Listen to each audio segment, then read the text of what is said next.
আপনার Duolingo preparation নিতে হবে। ডুওলিঙ্গোতে টাইপিং নিয়ে প্রবলেম ফেস করেন না, এরকম মানুষ খুব কম আছেন।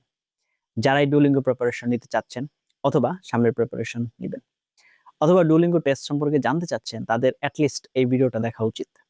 এই লেসনটা দেখলে আপনি জানতে পারবেন ডুওলিঙ্গোতে কোথায় কোথায় আপনার টাইপিং করতে হবে এবং কি কি ধরনের প্রবলেম আপনার ফেস হতে পারে এবং আপনি সেগুলো কিভাবে সলভ করবেন, আপনার টাইপিং এর স্কিল কিভাবে ইমপ্রুভ করবেন। আমরা কম্পিউটার স্ক্রিনে তো ডুওলিঙ্গোতে টাইপিং একটা নাইটমেয়ার। টাইপিং কিভাবে ইমপ্রুভ করা যাবে, ওভারঅল রাইটিং কিভাবে ইমপ্রুভ করব, সেটা আজকে আমরা আলোচনা করার চেষ্টা করব। Think of ideas quickly.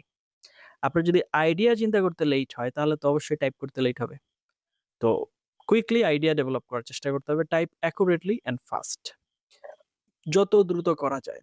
Many students focus only on grammar, but speed plus organisation plus accuracy, এই তিনটে দরকার। আর হোয়াট রিয়েলি ম্যাটার, এটা গুরুত্বপূর্ণ বিষয় যদি আপনি টাইপিং এ ভালো করতে চান। নাও নাম্বার 1, আপনি যদি অ্যাকচুয়ালি ডুওলিঙ্গো টাইপিং বা রাইটিং এ ভালো করতে চান, সেক্ষেত্রে আপনি এগুলো জানতে হবে। Understand the writing task.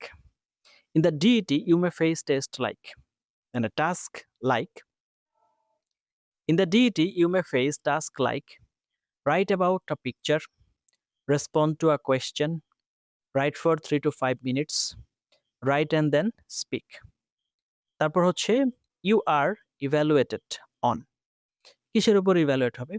Grammar, vocabulary, sentence variety, organization, relevance, typing fluency.